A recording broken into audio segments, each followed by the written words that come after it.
ابھی تمہیں نہانے کی ضرورت نہیں ہے مسز شاہ کیونکہ تمہارے شاہ کا دل ابھی بھرا نہیں اور جب تک میرا دل نہیں بھرتا تم نہیں اٹھو گی۔ رمیز شاہ دوبارہ اس کی گردن پر جھک گیا اور اپنی شدتیں لٹانے لگا۔ پلیز اب کیا کر رہے ہیں؟ میری تھوڑی تو عزت رکھیں۔ بغیر رخصتی کے اب پوری رات مجھ سے اپنا حق وصول کرتے رہے ہیں۔ اب مجھے چھوڑ دیں۔ اگر کسی نے دروازہ کھٹکھٹایا تو سب گھر والوں کے سامنے میں کیا جواب دوں گی۔ سدرا کی آنکھیں پھر سے برس رہی تھیں۔ وہ ملتجی لہجے میں بولی تھی، اس میں قصور تمہارے اس حسن کا بھی ہے جسے دیکھ کر میں پاگل ہو جاتا ہوں۔ کہا تھا تمہارے باپ سے کہ شرافت سے رخصتی دے دے، مگر تمہارے باپ کو شرافت پسند نہیں تھی۔ مجھے رمیز شاہ کو انکار کیا تھا اس نے۔ مجھے کون روک سکتا ہے سدرا؟ تم اپنے گھر والوں کے سامنے کیا جواب دیتی ہو اور کیا نہیں؟ یہ تمہارا مسئلہ ہے۔ رمیز اپنے جذبات کا گلا گھونٹنا نہیں جانتا۔ تم میری ہو، صرف میری۔ تمہارے وجود پر صرف رمیز کا حق ہے۔ یہ کہتے ہوئے وہ جنونی سا ہو کہ سدرا کی سسکیاں اپنے ہونٹوں سے دبا گیا تھا۔ سدرا نے اسے روکنا چاہا تو رمیز نے اس کے ہاتھوں کی انگلیوں کو اپنے ہاتھوں کی انگلیوں میں پھنسا کر اسے بالکل بے بس کرتے ہوئے اپنی من مانی شروع کر دی۔ وہ بالکل بے حال سی ہو گئی تھی، مگر اس انسان کے جذبے اور شدت میں کوئی کمی نہیں آئی تھی۔ پتہ نہیں کس بات کا بدلہ لے رہا تھا۔ پوری رات اس نے 3 بار اس سے حق وصول کیا تھا، اور اب چوتھی بار بھی اس کی شدت میں کمی نہیں آئی تھی۔ خود بھی پسینے سے شرابور ہو چکا تھا، سانس پھولنے لگا تھا اور سدرا کے آنسو رو رو کے خشک ہو چکے تھے۔ اب تو دن کی ہلکی روشنی پھیلنے لگی تھی۔ کمرہ ہلکا سا روشن ہونے کے بعد بھی رمیز نے اس نازک سی لڑکی کو بخشا تھا۔ اس کے ہونٹوں کو آزادی ملی تھی۔ پھر وہ بستر سے اٹھا، اس پر لحاف پھینکا اور اپنی شرٹ کے بٹن بند کرتے ہوئے کھڑکی سے باہر جھانک چپکا تھا۔ سدرا زور زور سے رو رہی تھی۔ ابھی تو اسے بہت سی باتوں کا سامنا کرنا تھا۔ بستر پر پھیلی چادر کو دیکھ کر دل چاہا کہ زمین پھٹ جائے اور وہ اندر دفن ہو جائے، جو اس کی راکی کہانی سنا رہی تھی کہ وہ ظالم شخص اس سے اس کا سب کچھ چھین چکا تھا۔ رمیز سے پہلی ملاقات یاد آئی جس پر وہ صرف آنسو بہا سکتی تھی۔ وہ اپنی دوست کی مہندی کے فنکشن پر گئی تھی۔ سب سہیلیاں اپنی اپنی گاڑیوں میں آئی تھی، لیکن سدرا کو اس کے دوست نے لیا تھا کیونکہ اس کے پاس گاڑی نہیں تھی۔ وہ ایک متوسط گھرانے سے تعلق رکھتی تھی۔ رابعہ نے بہت اصرار کر اسے بلایا تھا۔ شادی ہال کے باہر بہت ساری گاڑیاں کھڑی تھیں۔ جیسے ہی سدرا رمیز کی گاڑی کے پاس سے گزری، رمیز گاڑی میں ہی بیٹھا تھا اور کسی سے فون پر بات کر رہا تھا۔ اس نے گاڑی کا آدھا کھلا دروازہ بند کیا۔ تبھی گاڑی کے پاس سے گزرتے ہوئے سدرا کا دوپٹہ اس کی گاڑی میں چلا گیا تھا۔ جیسے ہی سدرا آگے بڑھی، اس کا دوپٹہ کھینچا گیا۔ اسے لگا جیسے کسی نے دوپٹہ پکڑا ہے۔ جب وہ غصے میں پیچھے مڑی تو اس کے نئے دیسی سوٹ کا فینسی دوپٹہ گاڑی میں پھنس چکا تھا۔ وہ غصے سے مڑی۔ رمیز فون پر باتوں میں مصروف تھا۔ جب سدرا نے کھڑکی بجائی، رمیز نے کھڑکی پر دیکھا۔ لڑکی خوبصورت تھی لیکن غصے میں تھی۔ اس نے کھڑکی کا شیشہ نیچے کیا۔ جی فرمائیے۔ رمیز نے فون بند نہیں کیا تھا۔ آپ کو تھوڑا بھی پتا ہے کہ یہ میرا جوڑا بالکل نیا ہے اور پورے 20,000 کا آیا تھا۔ رمیز اس لڑکی کی بات سمجھ نہیں پایا۔ وہ کہنے لگا تو میں کیا کروں؟ سدرا اس کے لاپرواہ انداز کو دیکھ کر نل ملا رہی تھی۔ وہ کہنے لگی اپنی اس خستہ حال گاڑی کا دروازہ کھولو، میرا دوپٹہ اسی کے اندر ہے۔ یہ سن کر رمیز نے فوراً دروازہ کھول دیا، لیکن سدرا کا دوپٹہ پھٹ چکا تھا۔ وہ ایسے تھی جیسے ابھی رو دے گی۔ سدرا کا چہرہ غصے سے سرخ ہو گیا۔ اس نے بے یقینی میں اپنے دوپٹے کو دیکھا جس کا خوبصورت کنارہ پھٹ چکا تھا۔ آنکھوں میں نمی آ گئی مگر اس نے خود کو سنبھال لیا۔ رمیز جو ابھی تک فون پر کسی سے بات کر رہا تھا، اس کی حالت دیکھ کر تھوڑا سیدھا ہو کر بیٹھا، جیسے پہلی بار غور سے اسے دیکھ رہا ہو۔ کیا ہوا؟ رمیز نے معمولی انداز میں پوچھا، جیسے اسے کوئی خاص فرق ہی نہ پڑا ہو۔ سدرا نے گہری سانس لی۔ آنکھوں میں ناراضگی کے آثار تھے۔ کیا ہوا؟ وہ سخت لہجے میں بولی۔ میرا دوپٹہ پھٹ گیا ہے اور تمہیں کوئی فرق بھی نہیں پڑتا۔ اتنی آسانی سے پوچھ رہے ہو کہ کیا ہوا؟ رمیز نے ایک نظر اس کے دوپٹے پر ڈالی جو واقعی بہت خراب ہو چکا تھا، پھر کندھا اچکاتی ہوئے لاپرواہی سے بولا تو دوپٹہ ہی تو ہے، نیا لے لینا۔ ویسے بھی تم کہہ رہی تھیں کہ 20,000 کا تھا، تو تمہیں خوش ہونا چاہیے کہ تمہاری پسند کا ایک اور نیا جوڑا آ جائے گا۔ سدرا کا منہ کھلا کا کھلا رہ گیا۔ واقعہ لاجک ہے، اس نے زچ ہوئے کہا، مطلب کسی کا نقصان ہو جائے اور تم کہو کوئی بات نہیں، نیا لے لو۔ تم جیسے لوگوں کے لیے شاید یہ کوئی بڑی بات نہیں، لیکن میرے لیے یہ بہت اہم ہے۔ رمیز نے اس کے سر پر ہاتھ پھیرتے ہوئے کہا۔ اس کی آنکھوں میں چھپی تلخی نظر آ رہی تھی۔ وہ واقعی کسی امیر خاندان سے تعلق نہیں رکھتی تھی، ورنہ یہ بات اتنا دل پر نہ لیتی۔ اچھا، اب اتنا جذباتی ہونے کی ضرورت نہیں ہے۔ وہ گاڑی سے باہر نکلا، دروازہ بند کرتے ہوئے ہاتھ جیب میں ڈال کر آرام سے کھڑا ہو گیا۔ چلو بتاؤ، اس مسئلے کا کیا حل ہے؟ اس کے ہونٹوں پر ہلکی سی مسکراہٹ تھی، جیسے وہ اس تکرار سے لطف اندوز ہو رہا ہو۔ سدرا نے بے یقینی سے اسے دیکھا۔ حل؟ تم سے کچھ نہیں چاہیے، بس اگلی بار خیال رکھنا کہ کسی کو نقصان نہ ہو۔ رمیز نے سر جھکایا جیسے کچھ سوچ رہا ہو، پھر بولا، ویسے ایک آئیڈیا ہے۔ اگر تمہیں بہت زیادہ افسوس ہو رہا ہے تو میں تمہیں نیا دوپٹہ دلوا دیتا ہوں۔ سدرا تنزیہ ہنسی، افسوس نہیں، غصہ ہے، اور نہیں چاہیے تمہاری دی ہوئی چیز۔ یہ تو حد ہے، مدد کی پیشکش بھی کرو اور لڑکی انکار بھی کرے۔ رمیز نے آنکھیں سکیڑیں۔ تمہیں لگتا ہے کہ میں تمہیں مجبور کروں گا؟ نہیں بے، میں زبردستی نہیں کرتا، مگر ایک مشورہ دوں؟ نہیں چاہیے، پھر بھی دوں گا۔ رمیز نے شرارتی انداز میں کہا، کبھی کبھی نقصان برداشت کرنا سیکھو، ہر چیز پر اتنی شدت سے رد عمل دینا ضروری نہیں ہوتا۔ سدرا نے دانت پیس کر کہا، تمہیں کسی کے نقصان پر ہمدردی رکھنی چاہیے۔ رمیز ہلکے سے ہنسا، اچھا سیکھ لوں گا، لیکن اس وقت تمہیں کسی طرح خوش کرنا ضروری ہے۔ 1 منٹ رکو۔ وہ گاڑی کی پچھلی سیٹ کی طرف گیا اور کچھ تلاش کرنے لگا۔ سدرا حیرت سے اسے دیکھنے لگی۔ اب کیا کرنے جا رہے ہو؟ رمیز نے ایک خوبصورت سیاہ رنگ کا دوپٹہ نکالا۔ یہ میری بہن نے چند دن پہلے میرے پاس رکھوایا تھا، اس نے کہا تھا کہ اسے کسی موقع پر دے دوں گا۔ لگتا ہے یہ تو کسی ضرورت مند کے لیے تھا، لے لو۔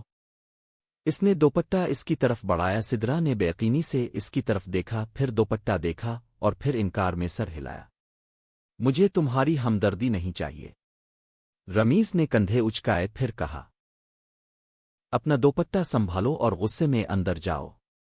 پھر وہ گاڑی میں بیٹھا اور آرام سے بولا، لیکن ایک بات تو بتاؤ، غصہ زیادہ تھا دوپٹہ زیادہ قیمتی؟ سدرا نے سخت نظروں سے اسے گھورتے ہوئے پیر پٹکتے ہوئے اندر چلی گئی۔ رمیز کے ہونٹوں پر مسکراہٹ تھی۔ دلچسپ لڑکی ہے یہ، کہہ کراس نے اپنے دوست کو دوبارہ کال کی۔ ہاں یاسر، میں تمہاری بتائی ہوئی جگہ پر آ گیا ہوں، لیکن یہاں لائن میں بہت سے ہالز ہیں، مجھے بتاؤ کون سے ہال میں جانا ہے۔ رمیز نے سارے ہالز کے نام بتانے شروع کر دیے۔ تب اچانک ایک ہال سے کھنکنے والی ہنسی کی آواز آئی۔ سامنے وہ لڑکی باقی لڑکیوں کے ساتھ باتیں کر رہی تھی اور ہنس رہی تھی۔ رمیز نے ہال کا نام پڑھا، اسے اسی حال میں جانا تھا، مگر بارات ابھی نہیں پہنچی تھی اور اسے اپنے دوست کی بارات کے ساتھ ہی حال کے اندر جانا تھا۔ وہ بڑی دلچسپی سے سدرا کو دیکھ رہا تھا۔ وہ کافی خوبصورت لڑکی تھی اور سب سے بڑی بات یہ کہ وہ بہت مزے کی باتیں کرتی تھی۔ وہ اسے دیکھ رہا تھا۔ تبھی ایک لڑکی بولی، ارے سدرا، یہ دوپٹہ کیسے پھٹ گیا؟ سدرا نے منہ بنایا اور کہا، بس ایک پاگل کی گاڑی میں پھنس گیا تھا، ایک تو میرا دوپٹہ پھاڑ دیا، اوپر سے وہ کہنے لگا، یہ کوئی بڑی بات نہیں، نیا لے لینا کمینہ۔ سدرا کی بات پر وہ ساتھ کھڑا مسکرا رہا تھا، مگر سدرا کی نظر اس پر نہیں پڑی تھی۔ اسی وقت دلہا اور بارتیوں کی گاڑیاں حال کے سامنے کھڑیاں ہونا شروع ہو گئیں۔ رمیز بھی اپنے دوست کی گاڑی کے پاس چلا گیا۔ یاسر گاڑی سے اترتے ہی رمیز کو گلے لگا گیا۔ پھر رمیز سب کے ساتھ اندر داخل ہوا۔ سامنے سدرا پھولوں کا ہار لے کر کھڑی تھی تاکہ شادی کی تقریب میں آنے والوں کے گلے میں پہنائے، لیکن جب اس کی نظر رمیز پر پڑی تو اس کے ماتھے پر بل پڑ گئے۔ پھر بھی وہ اس کے پاس جا کر کھڑا ہو گیا اور بولا، میں سدرا میں بھی بارات کے ساتھ ہی آیا ہوں۔ آپ مجھے ہار نہیں پہنائیں گی؟ دیکھیں، لڑائی اپنی جگہ ہے لیکن رشتے کی بھی اپنی اہمیت ہے۔ سدرا نے وہ گلاب کے پھولوں کا ہار اس کی طرف بڑھا دیا اور خود اندر چلی گئی۔ رمیز کی نظریں اب سدرا پر ہی ٹکی ہوئی تھیں۔ شادی کی حال میں داخل ہوتے ہی رمیز کی نظریں خود بخود سدرا پر پڑ گئی، جو اپنی دوستوں کے ساتھ کھڑی ہنس رہی تھی۔ اس کی کلکاریاں رمیز کے کانوں میں رس گھولنے لگیں۔ وہ لاشعوری طور پر اس کے انداز اور معصومیت کو دیکھتا رہا، مگر سدرا اپنی دوستوں کے ساتھ مصروف رہی۔ کھانے کے بعد دودھ پلانے کی رسم شروع ہو گئی۔ رمیز بھی یاسر کے ساتھ بیٹھ گیا۔ دودھ پلانے کی رسم شروع ہوئی۔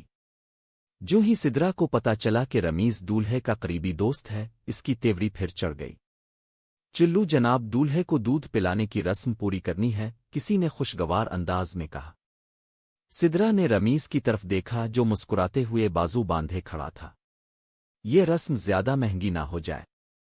رمیز نے شرارت سے کہا، اتنے امیر ہو، ہزاروں کی گاڑی میں بیٹھے ہو اور دودھ کے گلاس کے پیسے دینے میں مسئلہ ہے؟ سدرا نے چپتا ہوا جواب دیا۔ وہ کہنے لگا، آپ اپنی ڈیمانڈ بتائیں محترمہ۔ 1 لاکھ۔ یہ سن کر رمیز بولا، وہ اتنے پیسے؟ وہ بولی، جی ہاں، آج کل یہی ڈیمانڈ چل رہی ہے۔ یاسر بولا، یہ بہت زیادہ ہے، کچھ کم کریں۔ سدرا بولی، 99,999 روپے ڈسکاؤنٹ کے ساتھ۔ یہ سن کر رمیز ہنس پڑا، بس مجھے لگا تم چیزوں کی قیمت زیادہ لگاتی ہو۔ سوچ رہا تھا کہ کہیں دودھ کا حساب بھی نہ مانگ لوں۔ سب ہنس ہنس کر لوٹ پوٹ ہو گئے، جبکہ سدرا نے چڑھ کر دودھ کا گلاس آگے بڑھایا۔ لو جی، زیادہ سوچنے کی ضرورت نہیں۔ اس سے پہلے ہی کہ دودھ کا گلاس رمیز نے پکڑ لیا۔ رمیز نے گلاس پکڑا مگر ایک لمحے کے لیے رک گیا اور شرارتی نظروں سے سدرا کو دیکھا۔ یہ دودھ کہیں زہر آلودہ نہیں؟ مجھے لگتا ہے تمہیں میرا زندہ رہنا پسند نہیں۔ سدرا نے آنکھیں گھمائیں۔ کتنی فضول باتیں کرتے ہو، یہ گلاس دالہا بھائی کے لیے ہے۔ رمیز بولا، پہلے میں خود پی کر دیکھوں گا، پھر ہی میں اپنے دوست کو دوں گا۔ رمیز نے گلاس منہ سے لگایا اور دھیرے دھیرے دودھ پینا شروع کیا۔ جب گلاس آدھا ہوا تو وہ ایک انداز سے رکا اور کہا، لو پی لو یاسر۔ جیسے ہی یاسر نے دودھ پیا، رمیمہ سدرا سے بولنے لگا، اب اس کا بل؟ 1 روپے کم، 1 لاکھ روپے۔ سدرا نے فوراً کہا، جیسے پہلے سے ہی تیاری کر رکھی ہو۔ 1 لاکھ؟ رمیمز نے آنکھیں پھلا کر کہا، یہ تو سیدھا ڈاکہ ہے۔ ہاں تو یہ ہماری یہاں کی رسم ہے۔ سدرا نے لاپرواہی سے کندھے اچکائے۔ 1 لاکھ یاسر نے ہی دیا تھا، جسے سب لڑکیاں آپس میں بانٹنے لگیں، مگر رمیمز نے جیب میں ہاتھ ڈالا اور کچھ نوٹ نکال کر سدرا کے ہاتھ میں دے دیے۔ یہ لو، دوپٹے کا حساب ختم۔ اس نے آنکھ مار کر سدرا کا چہرہ مزید سرخ کر دیا۔ ویسے اگر تم اتنے ہی چالاک ہو تو اپنی گاڑی کا دروازہ بند رکھنا سیکھ لو، تاکہ کسی کا دوپٹہ پھنسے ہی نہ۔ سدرا نے ہنکارا بھرا، اور اگر تم اپنا دوپٹہ سنبھالنا سیکھ لو تو شاید کسی کا دل بھی اس میں نہ پھنسے۔ رمیز مسکرا کر بولا۔ یہ سن کر سدرا نے گھور کر اسے دیکھا مگر اس کے لبوں پر بے اختیار مسکراہٹ آ گئی۔ اب وہ جا چکا تھا۔ جب سدرا نے پیسے گنے تو حیران رہ گئی۔ وہ 50 سے زیادہ تھے۔ وہ رمیز کے پیچھے دوڑی مگر اب وہ حال میں کہیں نظر نہیں آ رہا تھا۔ سدرا اپنے گھر چلی گئی، مگر چند دن بعد وہ رابعہ کے گھر گئی تھی۔ ادھر الفادیر کی باتوں کے بعد وہ آہستہ آہستہ اس کے قریب آئی اور پیسے اس کے ہاتھ میں رکھ دیے۔ یاسر بھائی سے کہنا کہ وہ اپنے دوست رمیز کو یہ پیسے واپس کر دے، سدرا نے تقریباً بے تکلف لہجے میں کہا۔ رابعہ نے حیرت سے پیسوں کو دیکھا، پھر پیسوں کے بارے میں سدرا سے پوچھنے لگی۔ سدرا نے اسے ساری بات بتا دی، پھر کہنے لگی کہ مجھے سمجھ نہیں آیا کہ یاسر بھائی کا دوست مجھے کنگال غریب سمجھتا ہے، جو مجھے اتنے پیسے دے کے چلا گیا، خود کو بہت مہربان اور امیر سمجھتا ہے۔ رابعہ نے پیسے پکڑتے ہوئے سدرا کی باتوں پر غور کیا، پھر مسکرا کر کہا، کیوں؟ تمہیں کیوں لگتا ہے کہ رمیز اتنے امیر ہے؟ وہ یاسر کے دوست ہیں لیکن خود کو بڑا آدمی نہیں سمجھتے۔ ہاں، اچھے خاصے بزنس مین ہیں۔ سدرا کی آنکھوں میں چمک آئی۔ اسے کیا سمجھا جائے؟ وہ تو ایک بے وقوف اور مغرور شخص لگتا ہے۔